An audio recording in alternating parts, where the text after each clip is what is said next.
get up, and on the way up, we're going to bite a kneecap off, all right? And we're going to stand up, and then it's going to take 2 more shots to knock us down, all right? And on the way up, we're going to take your other kneecap, and we're going to get up, and then it's going to take 3 shots to get us down.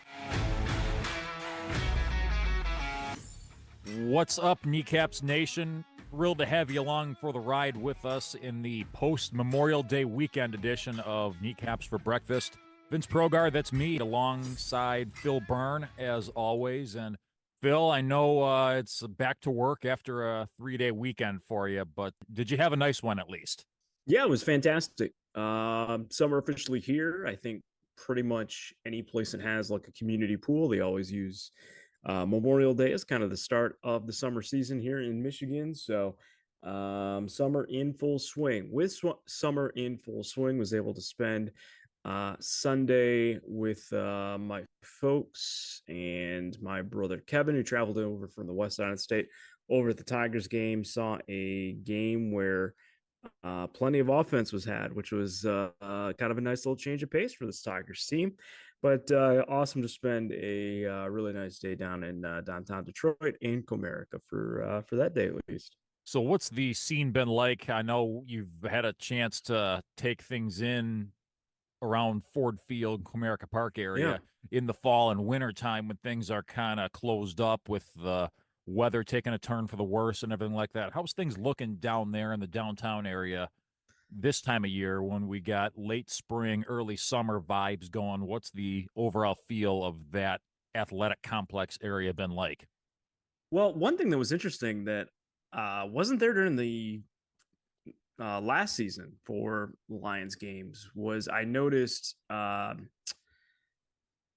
so like basically we went through like the outfield over at Comerica, and there is a giant video board that is now on the parking garage that is kind of like above and right next to where the Elwood Bar and Grill is, right? Yep, So yep. it's on that other corner that is taking up huge space. I mean, it is a massive video board. Is that over by like where that CMU advertisement was for years and years on end? I think Dan Lefevre was on there for a good while, and I know CMU kind of took out that ad space there for a number of years. Is that, kind of in that same area? Okay. Yeah, kind of in the same area, but basically that was on the Comerica Park, video board. This is literally like someone smack dab and thought it was good real estate for advertising on the side of the parking garage, putting up a video board. So as you go into Ford Field or you're coming out of Ford Field, you will now see this video board on the parking garage, sort of like above the Elwood Bar and Grill. And I couldn't tell you, I already forgot, what it said, on Sunday for it. But no shocker that they know that there's going to be plenty of foot traffic with all the Lions games this upcoming season, that someone decided to take full advantage of some sort of advertising space, put it up there. It seemed like things were still relatively kind of still in draft mode as far as, businesses being open and things like that. Kind of just a low key Sunday morning getting down there, kind of an unusual start time with it being at like 11:35. So, I love it like that, honestly, because then by the time the game ends, depending on how far of a drive you have home, you still have a good chunk of your afternoon left in you. It's amazing how even if the game were to have started on time, which is typically for a Sunday, a 1:40 p.m. start time, it's almost like your whole day's blown up. Now it seems like you at least have more of your day to look forward to after the game's all said and done. Yeah, for sure. So it was nice. Of course, the huge difference between Lions games and Tigers games are the parking prices. Kind of getting down there, and you get parking right at Comerica or kind of like right over where Little Caesars headquarters is at, through there for $30, and those are going to be pushing 100 come Lion season. So that's the discrepancy. That's the difference. And obviously much more foot traffic with the Lions as well. And I haven't yet made it down to Comerica Park for a Tigers game yet this season, but I got to imagine that the hot dogs and the beer and the concessions are probably mano-y-mano with what you're going to find at Ford Field's concession stands. Yeah, but I've always liked Comerica's concessions more than Ford Field personally. It's anytime I'm going to a Lions game, it's always trying to find a place to eat or tailgating. And that's even with like being a Lions season ticket holder and getting some like Lions cash that we can use towards concessions and things. They obviously put in the Little Caesars last year, at Ford Field, which kind of helped a little bit just because I think their pizza was a little bit better than the Hungry Howie's that they were serving. But yeah, no, that was the first time I've gone to a Tigers game in 2 seasons. I noticed they put a Green Dot Stables in, like the Slider restaurant, kind of over near one of the outfield concessions. So they've got the one that's like kind of near Corktown, and then there's like one in Lansing that's kind of a favorite spot. Didn't grab any of that. We just kind of ate after the game, but yeah, no, it's that's kind of what the area is looking like through there. All the new things that I've seen, and again, we're in off season mode. It's May, so who's to say what that area look like? And honestly, with the way that the Lions are, and us still finding some content to talk about here in the off season, you can only imagine we'll probably see some more video boards and things like that go up around Ford Field because if anyone can kind of hawk product around there with that foot traffic, I certainly see it. And there's been absolutely zero misunderstanding of the fact that ownership is not afraid to spend money. And I know that Rod Wood is also listed as the secondary. You've got Sheila Ford Hamp as the name at the top of the check.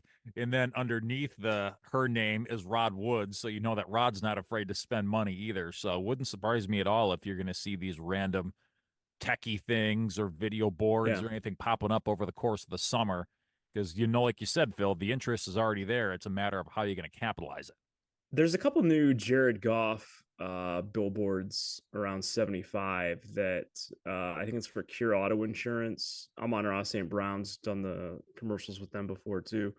Notice that they had him in the new Lions jersey though, so they didn't waste any time rolling those out once the new jerseys got released. Or even more importantly, once the ink dried on the contract extension. Yeah, 100%. Yeah. They didn't waste any time on those. So this is the post-Memorial Day edition of Kneecaps for Breakfast. Vince and Phil along with you. Glad you could be along with us. We appreciate all the listenership and support, the subscriptions, the reviews, everything. We greatly appreciate it on this post-Memorial Day edition as you head back to work or head back to school or whatever the case may be. We are thrilled that you are along for the ride with us. So last week, as you remember, it was a jam-packed episode with the discussion about the Jared Goff contract and the revealing of the NFL schedule. So there was a lot to unpack. We're going to be a little bit lighter in nature this go-around, but still lots to talk about. The organized team activities, or OTAs, as they're more affectionately known as, took place down in Allen Park this past week. And it was a good opportunity to see the entire squad in action for really the first time since the offseason, getting everybody together, including the rookies who had their own little mini camp a couple of weeks back. This was the full squad here. And the biggest takeaway, from what it seems like, was the significant and noticeable improvement of Jameson Williams. And the reason that's relevant in my mind is the first offseason, which would have been Jamo's rookie year, you got to chalk that up to a mulligan because he was coming off that ACL that he sustained in the national championship game, which would have been early to middle part of January.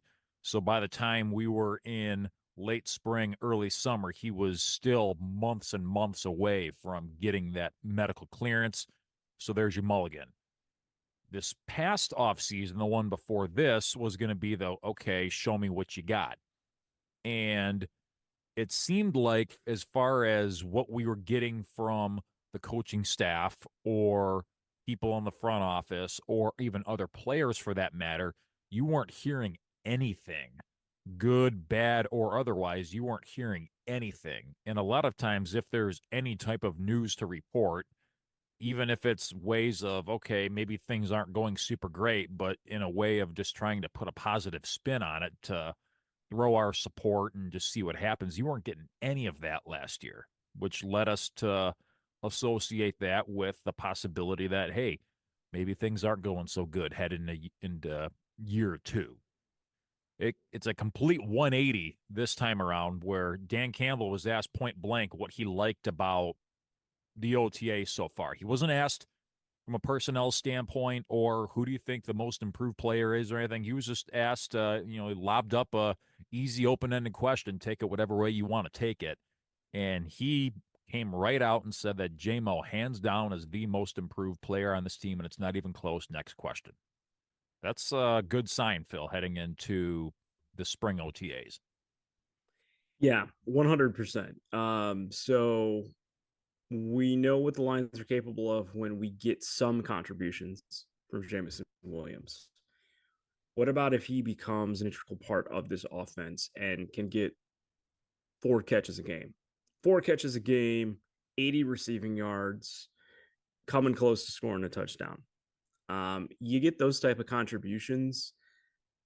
First of all, that means the offense is probably humming along, which is great. But he's probably establishing himself as the number 2 receiver. They haven't made that kind of move that we've kind of speculated on. We've kind of wondered if something was coming down the pipe. What kind of veteran free agents are out there? Donovan Peoples-Jones, of course, did come back, but let's not get it twisted. I think no one's confusing the roles that everyone from the coaching staff to fans want to see with those two. If there's going to be a number 2 receiver on this team, it is Jameson Williams. He can take the top off of defense, right? So we always knew that. We always know what he can bring to it.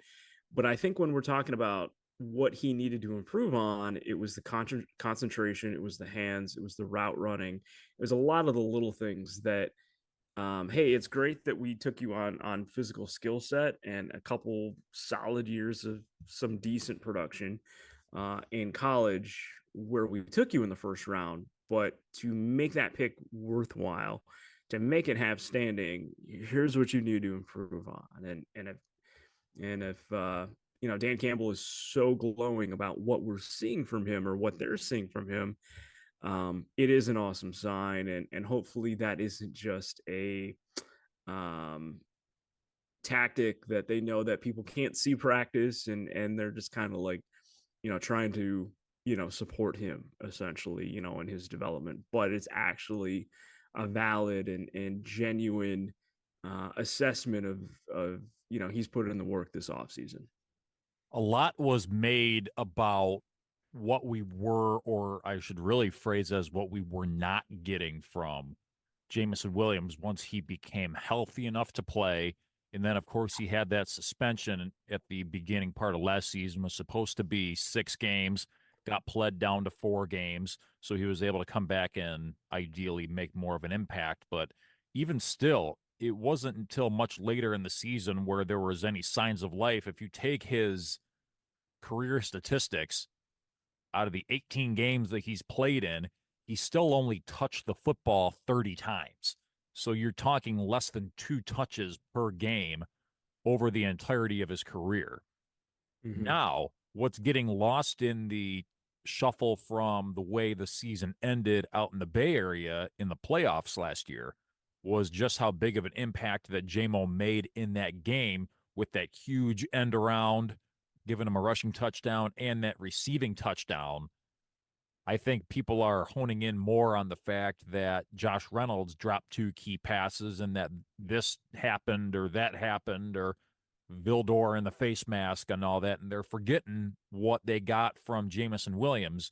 And it's now seeming like, based on what we saw in that game, what we saw in spurts down the stretch last season, now what we're seeing in OTAs, and now we're getting the verbal open endorsements from the head coach.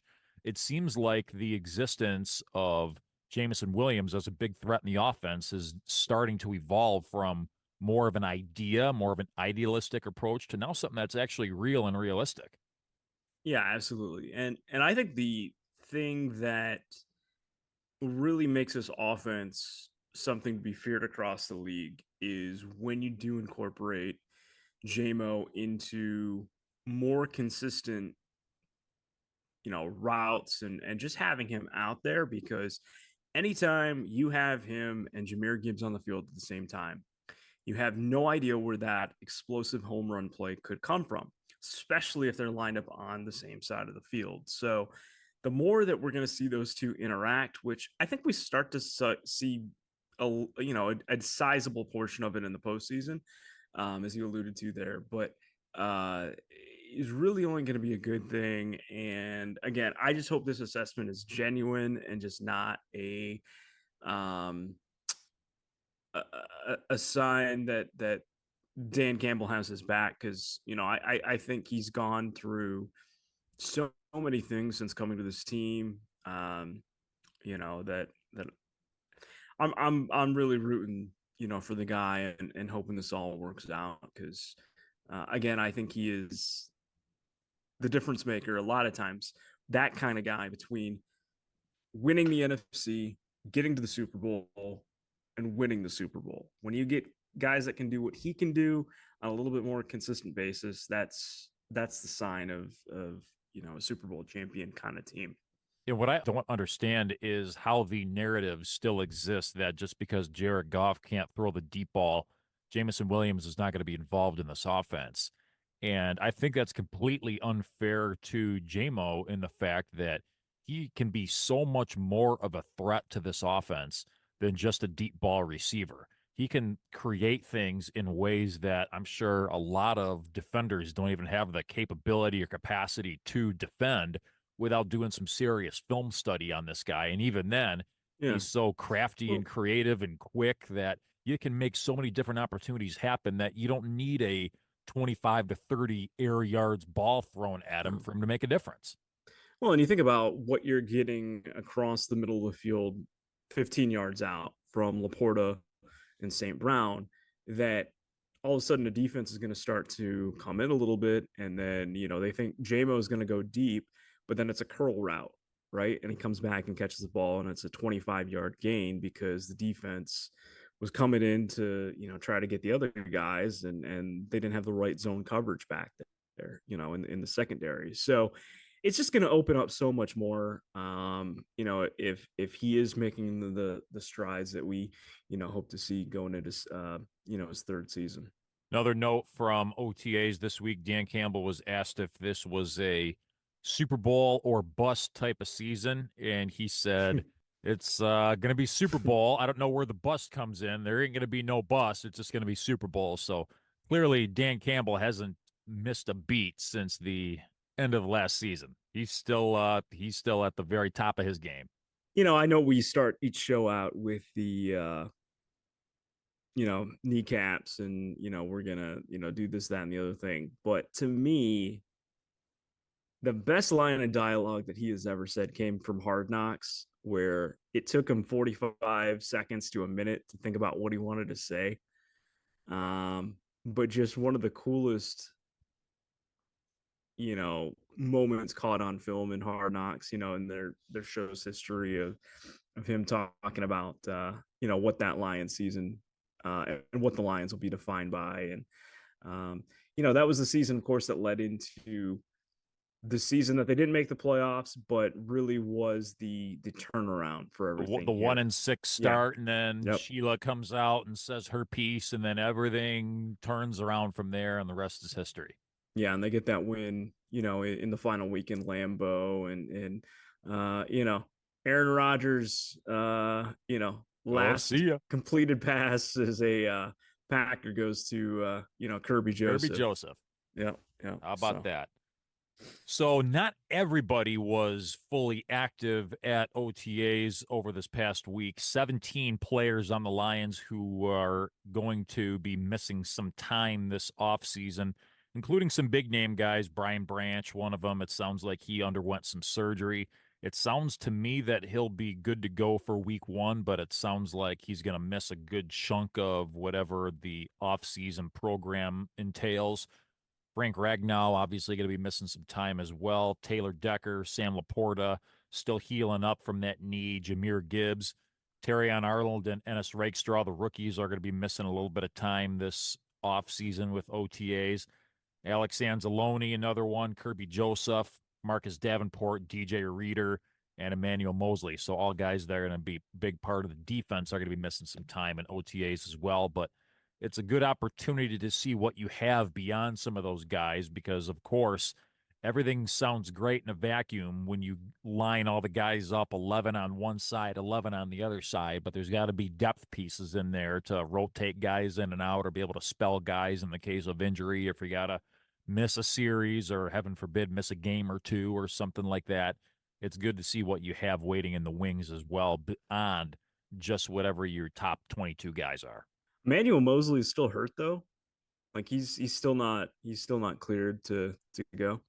Well, let's see. When did he tear that ACL? He came back, what, week 8 or week 9? So that would have been late October, November. So in that case, we're only about 7 months in. So I got to believe Yeah, he's still good point. looking at another 2 to 3 months before he's even able to go at full bore. Now, what's nice about the modern day medicine approach is that an ACL used to be a borderline death sentence. I mean, you were done for a good year at minimum, if not even 2 years.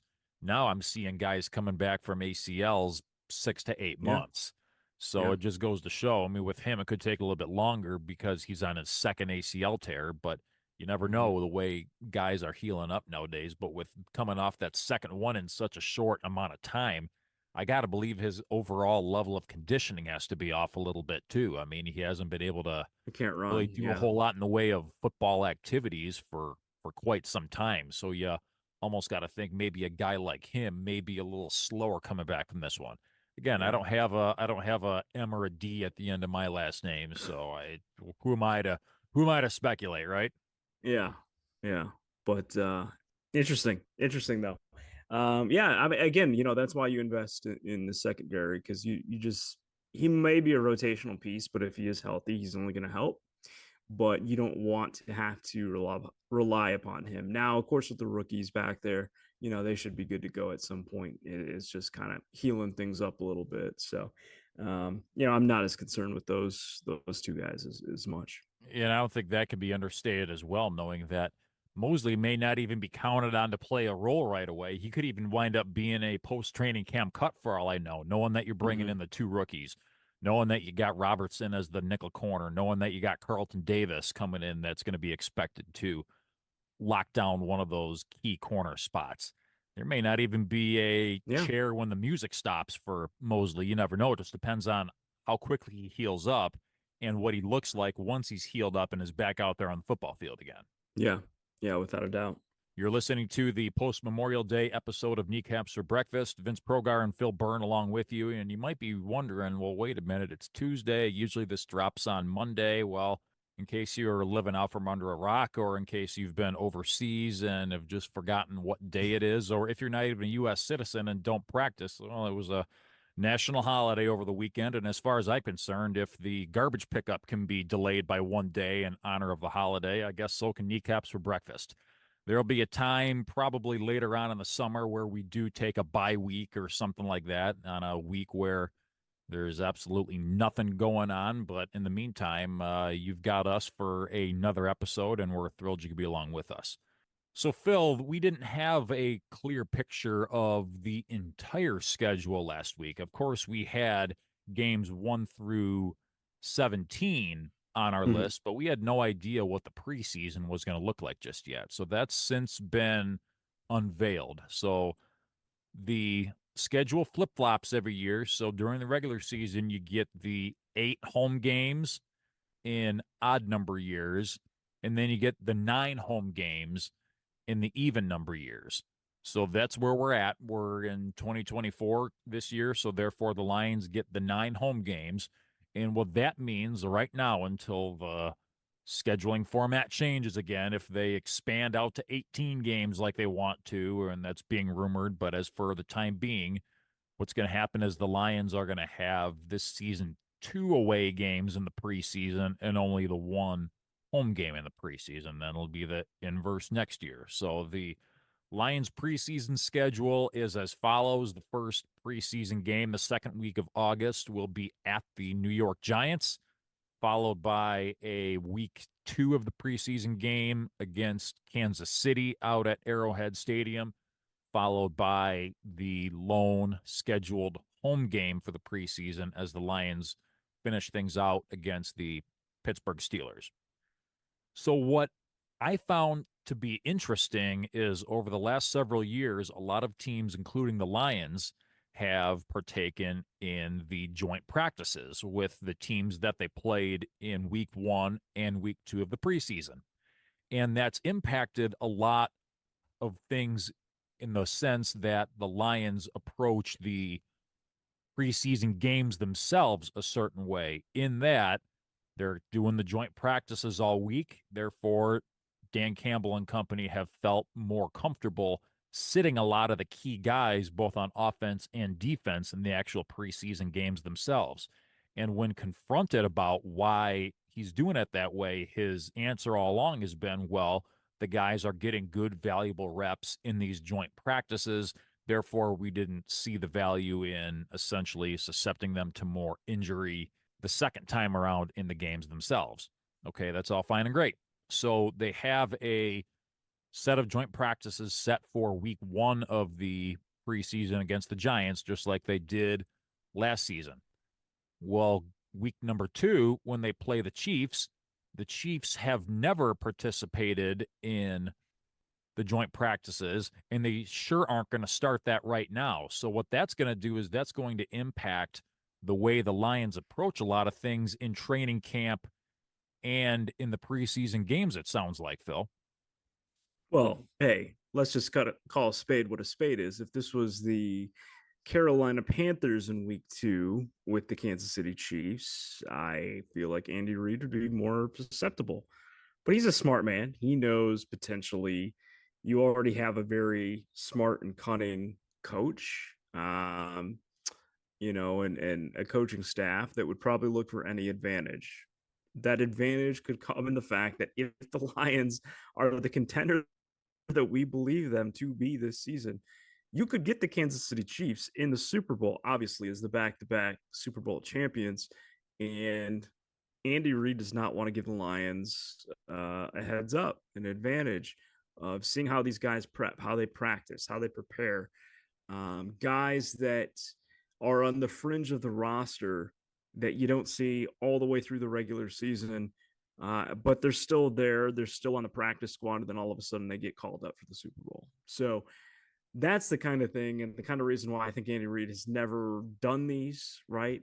But again, if it was like the Panthers or someone like that, the Titans, I feel like they would probably do it at some point, but certainly don't want to do it, with the Lions, I think. And it seems like in those joint practice scenarios, you got to think that as they're running plays and running drills and everything like that, the coaches do intervene. They step in there, blow their whistles, and kind of like a director in a movie, cut, cut, cut, cut. And then they're using their own verbiage, their own terminology, stuff that the other team could theoretically pick up on. And as you said, Phil, use it to their advantage. So it makes sense from that standpoint as to where the resistance from Kansas City comes from to do such a thing. On the other hand, I definitely see the value in that as far as a good approach over the course of training camp. It's a good way to break up the monotony a little bit. It's a good way to put a hitting on somebody that isn't your own guy. It's a nice change of pace from that standpoint. And there's no substitute to going out there and just putting a good hitting on somebody else. What's your opinion, Phil, on the value or lack thereof of these joint practices in the preseason? I'm sure we'll get more into it as we get into training camp in the preseason, but just a broad view of what your opinion is on the presence of those. I think there's still something to be said for the rookies and younger players that haven't had an opportunity to play decent minutes in a regular season game. That's why you want to have the preseason for, that you can get them in those scenarios, the timing, hearing from the ref crew, video board, TV timeouts, all that kind of things. You cannot replicate those in these joint practices. Jared Goff also did not play in the preseason last year, though, and he had a fantastic regular season. So it's kind of one of those things that it's kind of half in, half out. That, like, I think there are some things to take from it, but I also think that still, if you're a younger player, I think preseason might help. If you're a veteran, I think it's the joint practices, and then you just you're not going to play that much in the preseason. Um, it's kind of like one of the things that has kind of happened in like the Senior Bowl now, going back for at least the last 5 years that I can recall, is that it is those daily practices that um, are where players can kind of separate instead of the game itself. You look at the quarterback from Toledo with Mitchell. It was really at the Senior Bowl where he rose to be, the valued prospect that he was, and was able to stand out, amongst all the people. So, in certain scenarios and situations, practices are ultimately more important than kind of like a scrimmage or a preseason game. So, that's kind of my take on it, I guess. That's actually a really good opinion there, Phil, because in a big sense, we already know what we're going to get out of a lot of these veteran guys who we're going to be counting on to make a big impact. A lot of these younger guys, these rookies or second years or guys they picked up off the waiver wire or undrafted free agent or what have you in the offseason, these guys are just looking to get on film. And anything that you're able to do in a joint practice or in training camp isn't going to give you the same amount of publicity or game film material, because we got to keep in mind, not everybody that's going to be showing up to training camp is going to leave camp on the Lions roster. So they're just looking to get on film so that way they have the ammo to leverage their way into another job or another situation if they're not able to make it with the Lions. And you got to think that if the opportunities fall by the wayside for a lot of these players to partake in another joint practice, which, again, we know that the one after week 1 is going to happen. We already know that the one after week 2 is not going to happen. So there goes half your opportunities right off the jump. You got to believe that maybe you start to see more of the starters playing more of an active role in the games than has been the case in years past. And that's a lost opportunity for a lot of these younger players to get themselves on film heading into this last part of training camp. Yeah, yeah, without a doubt. The last guy on the Lions roster could be a starter. For the Titans, the Panthers. Any of these teams that may have a roster that isn't ready to contend. That is going to have some stuff open. So that is something, and of course, still doing it with the Giants. I think that's kind of an interesting relationship that they've developed, and we've played with the Giants a lot in preseason, over the last decade or so. So I don't know if that's just like ownership being fine with each other, or what have you there. But I know the Giants are one of the NFL's kind of like keystone flagship franchises. So no complaints there. I know they haven't had a lot of winning, in recent years, but it's still an NFL team that you'd be able to have a joint practice with, and I think it's still good for the Lions. And a couple of younger yet lifer head coaches and Dan Campbell and Brian Daboll who are collaborating over the course of the last several off seasons. And it's kind of interesting how the Lions and Giants, as you pointed out, Phil, have kind of had this connection over the last several preseasons. It always seemed like years ago, back when it was the 4 preseason game model along with the 16 regular season. It seemed like Cleveland was always on the schedule in the preseason. It seemed like Buffalo was always on the schedule in the preseason. There was a couple other teams that were rotating in and out, and now you don't see Buffalo in the preseason anymore. You don't see Cleveland in the preseason anymore. So it's kind of nice they've been able to get a little bit of a relationship going with a different team. Kansas City's a new one that we haven't seen in the preseason in quite some time, and I think we saw Pittsburgh a couple years back. We'll see them again this year with probably Justin Fields taking the majority of the reps under center, or in the shotgun, I should say, heading into the preseason for Pittsburgh. Yeah. Always had those AFC North teams. As Cincinnati was always one. Maybe not so much Baltimore, but definitely I remember having a lot of these. Yeah, well, it's a whole nother rant for another show, but the full price tickets for preseason games that you go down there and you're ready to go after the end of the first quarter because you're like, yep, okay, most of the starters are done. So it was always kind of like, name that Lions wide receiver that everyone's going to fall in love with by the end of the preseason, right? Oh, this guy used to play Division I lacrosse. So yeah. When Team's your a little bit leading different wide now. receiver in a preseason game is Reggie Swinton, you know you've reached the bottom of the chili pot. Yeah, exactly.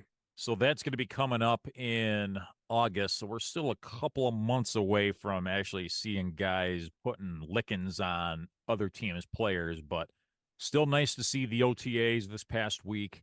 Nice to hear about some game planning already for the preseason.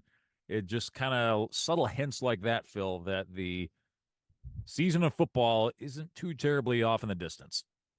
What I want to know, though, and this is another question for another day, is NFL Total Access ended with NFL Network. And I want to know how all this coverage rights is going to go. Obviously, we have Netflix in the fold. We don't know anything about their broadcast booth.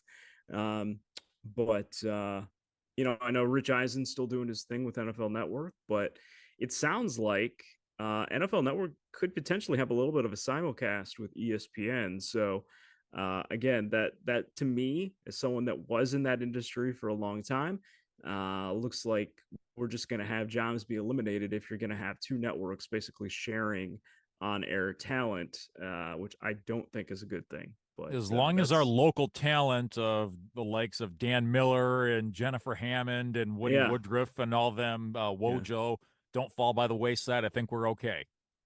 We absolutely need Dapper Dan Miller on our Lions calls. At the end,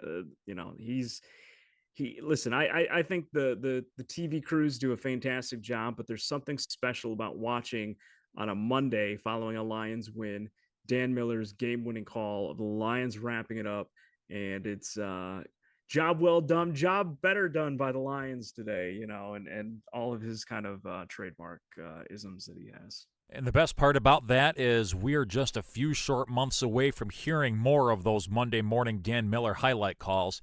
Just got to be a little bit more patient. That's all the time we have for you on this episode of Kneecaps for Breakfast. We appreciate you recovering from your holiday weekend with us. Phil and I have been kicking around a fun idea that we're going to be rolling out to you over the next several episodes. We are excited to share that with you. And don't forget, we are only 6 days away from another serving of Kneecaps for Breakfast. For Phil Byrne across the way, Vince Progar saying good morning. Go Lions, forward down the field, over and out.